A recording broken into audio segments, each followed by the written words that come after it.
Right, we're back with another video. This one's a computer video. This one doesn't have anything crazy to do. What we're going to do with this today is we're going to clone the operating system out of this onto a new drive and then upgrade it to Windows 10. Now, crucially, why I wanted to pick this one out is this is a package machine that's never been opened, made by Anatel. Yeah, there isn't much else on here other than stickers, like it's a Windows 7 Core i7, all that sort of stuff. It's a HP branded machine, and there's no identifying serial number on here other than it was made by Anatel, but the sticker says it's a HP Compact. I hate compact machines, but what I am interested in to see is what a Virgin one looks like on the inside once we open the lid. So let's get this lid off. Alright, so time to de-virginize these stickers here. Now this one is suffering from a drive failure. Wow, I don't even need to cut that one, it was peeling off anyway. This one is suffering a hard drive failure. It's starting to show errors on the smart status and it's getting very senile. So yeah, we'll get this open. And interestingly, there's this IR port here that I haven't seen before. I'm not sure what that's about. Guessing that's for infrared, but it's got two IR out and one IR in. Interesting. And there's an onboard DVI that's been blocked off here. I find typically if you remove these, they do work. You can use it as a secondary output. There's an optical audio out on here as well. This looks like a TV capture card, although presumably not a digital one. And there is HDMI out on the video card. So, alright, let's get this cover off and see what it looks like in the top. Well, let's move up here for a minute and get a better view. I think it's about as messy as my workshop floor. So yeah, there's definitely some cleaning that needs to be going on in here. They have made a feeble attempt at cable management with a few zip ties, and they've left some leads just hanging loose everywhere as well. So I think we're going to get out with the air compressor and clean this one out before we go any further.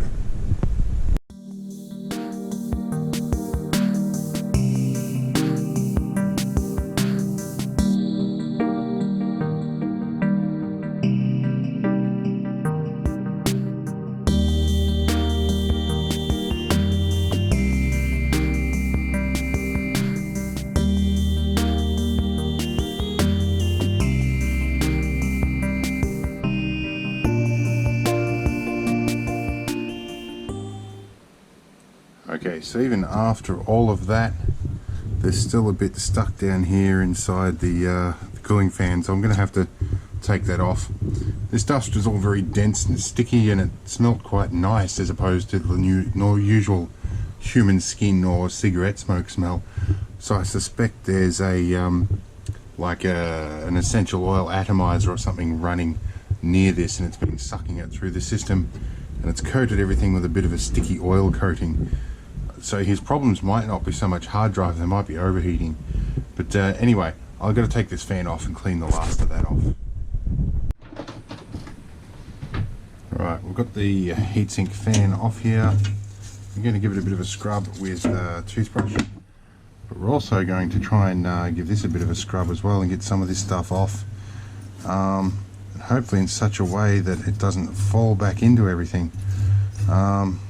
I might get the vacuum cleaner onto this actually while I scrub. I don't want to drop this stuff back on the board. Because it's very dense and moist, I think it's going to attract moisture, so I don't really want that on there. So we will be back.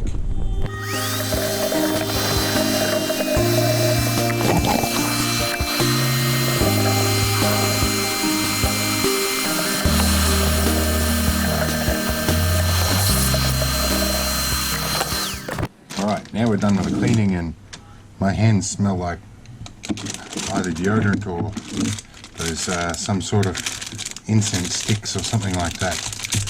But anyway, let's open our brand new drive. Now this drive is a Seagate Green. It's a 1 terabyte. Existing one in here. It's a Seagate Barracuda 7200 RPM, 1.5 terabyte. I really hope he doesn't have it chock-a-block full, but we'll find that out. I'm also going to raid through my collection of stuff and find my Acronis True Image stick, and I'm going to move the camera for a minute. I'm going to borrow the CD-ROM SATA disk or SATA connection, and I'm going to connect both drives at once, and we're going to hook up Acronis and have it clone everything. If I can do that, I'm going to sit this on the top for the time being, because when I'm done, I'm bumping the camera here. Oh, they went to the trouble of doing fancy locking connectors. Oh, la-di-da. Right. So, yeah, once this is done, we're going to clone the two, or clone this one to this one. They're going to rip the old one out and put this one in its place. And we'll probably check smart status while we're at it. But if the drive's failing, what I want to do is put priority on getting all the data backed up. So errors or no, I'm just going to go ahead and try and get as much off it as I can. If I'm successful with this clone, we'll be good. Now, come back here. We can plug our memory stick in. I hate these ones. You try and get a bit of purchase on them and that pushes in like that. I don't like memory sticks like that. So we need to, actually it restores on power restoration, it boots up again. So we'll leave that out until we plug my auxiliary monitor into it, which is over here somewhere. Where are we? I was using it yesterday and I've lost track of where the lead went. There is an auxiliary VGA lead here. Here we go. And I've got a DVI to VGA adapter. Not going to bother screwing that in. We're going to get this started up with a keyboard. And I think my apprentice has borrowed my spare keyboard. I'll be back. Okay, well, it's smoke test time. Let's plug these things in and we'll fire it up and see if we can select the boot message. Where's the power button on this one? I wish there was a standardization about power button location. Let's go and see what we get here.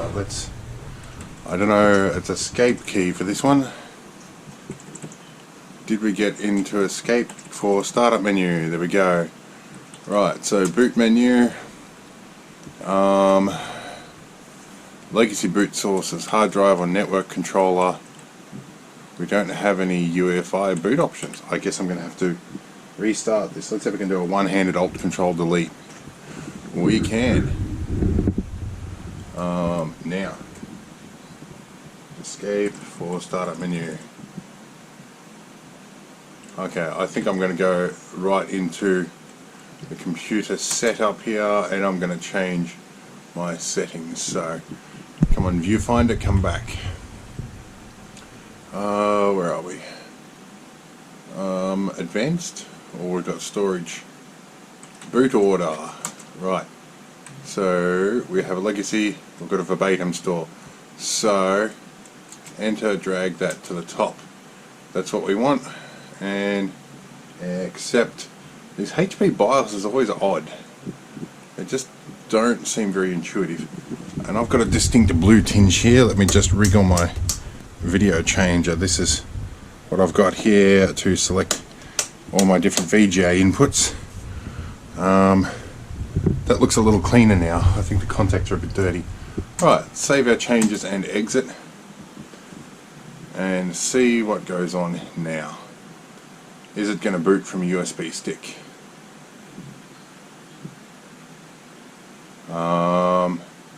Master boot record error. Right, give me a few minutes to figure this out. Alright, so in the middle of working on this, and a couple of things have happened. So through my experimentation, I tried to disable USB port security because I thought that might be limiting where I can plug in a mouse and a keyboard. Well, that's true, but disabled means disable the port, not disable the security.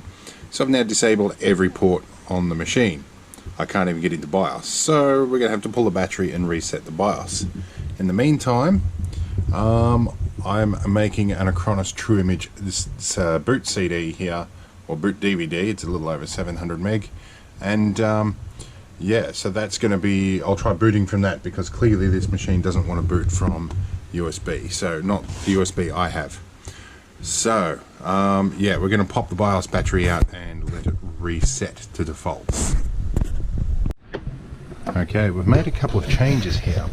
I had to plug the ROM drive back in because I need it now, which means I've had to find another SATA lead, connect into one of the extra SATA ports and use the spare SATA power. Now I've got the two drives connected and sitting on top of each other, and we're going to try and stick my poorly written on Acronis True Image disc in here, and we'll see what we can do with this.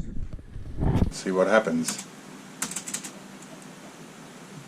And the BIOS reset did work to get USB control back again. So we should be seeing the Acronis True Image logo sometime soon. I guess it's a bit slower on CD. Alright, we will be back in a few minutes. Alright, so this took a little while to load up, and one interesting thing I did notice as the Windows 10 logo came up. So I think they're using a Windows 10 based system to do this. Although I think last time I did this I used a Linux based recovery disk, so maybe when I last did the recovery disk or the USB stick, I used the advanced mode. This time I went simple, so I think it's a Windows based one. Anyway, what we're going to do, we're going to go down through tools and utilities here. I'm going to move my camera a bit. Let's hope image stabilization works. Whoa. Oh, that's right, I have mouse in this one. Okay, cool. So we are going to go clone disk, and we're going to just let it do the automatic thing because I'm lazy today. We're going from the 1.365 terabyte, which is mostly not full, so I think it'll fit onto the 1 terabyte. Good thing about Acronis is it's going to resize all the disk images for me. We'll let this do its thing for a little bit. Usually takes a while it indexes, so we'll skip that. Oh, unable to lock the disk. Ah, I've got to use a Linux based media. Right, let's try this again. Yeah, so it had been a little while since I've done this, so I went back and went through the advanced options and selected a Linux based media. Straight to DVD-ROM. Let's go ahead with that, and yeah, boot this time hopefully from the Linux one. Okay, well it's round 2, we're on the Linux version and we've been through all the previously seen steps. We're now selecting our second disk to clone to.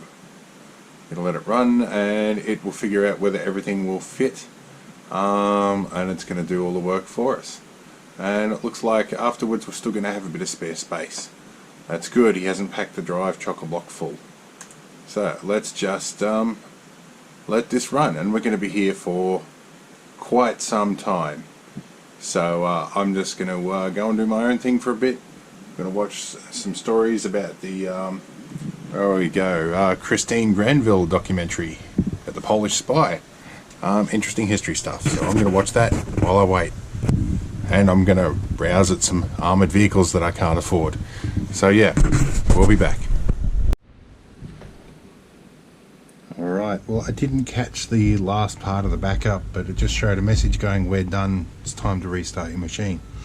So, what that means is we need to swap some drives around now. So here's our good one, and underneath my paper insulation is the original drive that's been screwed in with Torx screws in a bracket. So I think it comes out with these two. So I'll remove this whole bracket. Unfortunately I need to go and find the right driver bit, so I'll be back in a moment.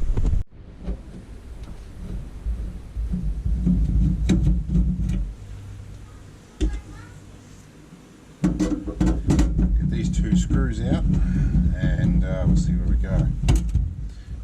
I'm pretty sure with these I can just lift this bracket up. It's in here somewhere. Some of you with good hearing might hear my apprentice running around in the background too. My quiet time is over for the day. There's a little slide release here. There we go, push the lock and the whole thing comes out. Right, let's swap these drives over and put this one back in. Right, so I've put the new drive in and I've put it in the upper bay for two reasons. One is mostly to make my life a little easier, and 2 is to give it a little bit more air circulation. Puts it right in line with the cooling fans at the front. Now I think we're in position, we can slide backwards and click into place. And this is where being accessible helps. It's a lot easier to plug these drives in when I can get a finger both above and below the drive. Right, once those 2 locking leads in, we'll remove auxiliary lead, one we don't need anymore, and 2 screws to go back in. Now at some point, once I've got this up and running, I'm going to probably check the CPU temperatures and see if they're within spec. If they're not, we might look at replacing the thermal paste. But for now, we'll try it without it. Alright, so smoke test time. Let's push the button to power it all up after we plug it in. Right, fire this up and then we'll switch over our AV source, and I'll just close the baffle so that my apprentice is not so audible.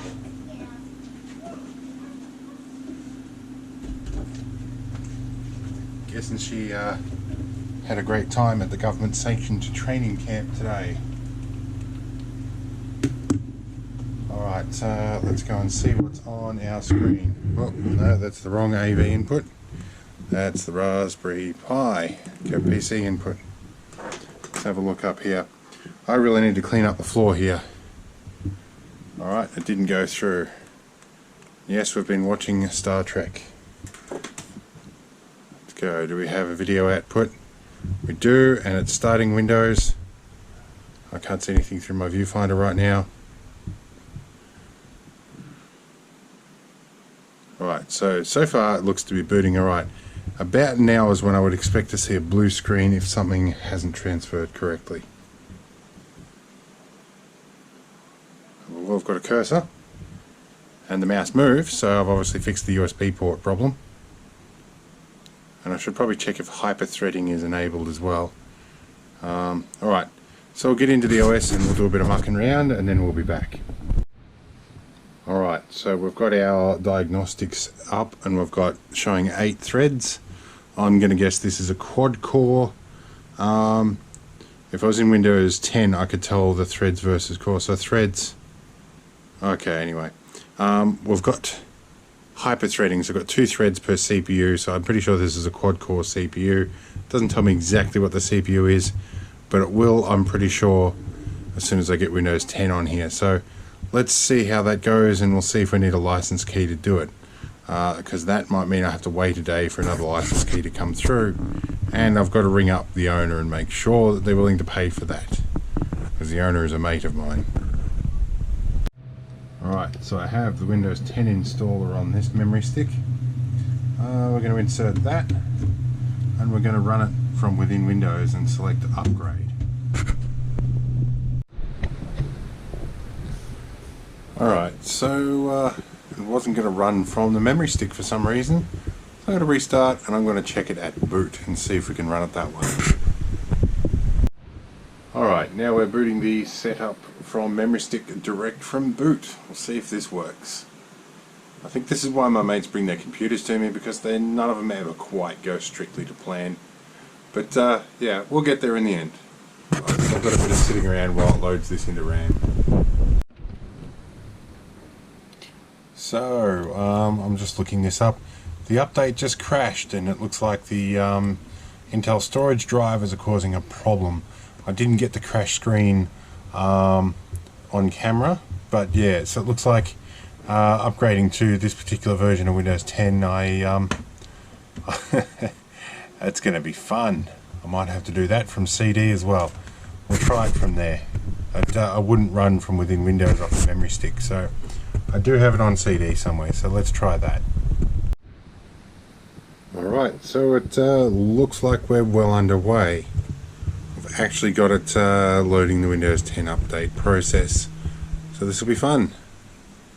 Now I've just got to sit around and wait and determine if or not it's going to use a Windows 10 key. whether or not that should be. Unscripted stuff. Great way to sound like an idiot. Alright, so we're up to hitting the install button. So we're going to keep everything. We're going to let this run for a while. So usually this happens pretty quick. But like everything else about this machine, I'm expecting an error. So we'll see what happens. And it didn't ask for a key either. So I think this might be one that was still eligible for the free upgrade. Don't know, it'll ask us for a key after it's installed, but at that point, we're right, we can arrange a key at a later date. Alright, so about an hour later, it's up to working on updates. So we're going to leave this go for however long it takes, but I'm pretty sure the upgrade's been successful. And so I'm going to go next door and have a chat for an hour and I'll be back. Alright, so an hour's passed and we're up to all the paranoia stuff where you go, you know, don't send statistics back and don't locate me and don't take voice samples and like, yeah, don't create an ad ID and all that sort of stuff. All the naggy things. Alright, we're pretty well done with that. And I think we're pretty well done. I'll check a few things, but I think we're done. So that's a Windows 10 clone and update on a really troublesome HP machine with none of the drivers that it should have. But anyway, it works. Alright, that was an easy one, not really exciting, but I hope it was some way slightly interesting.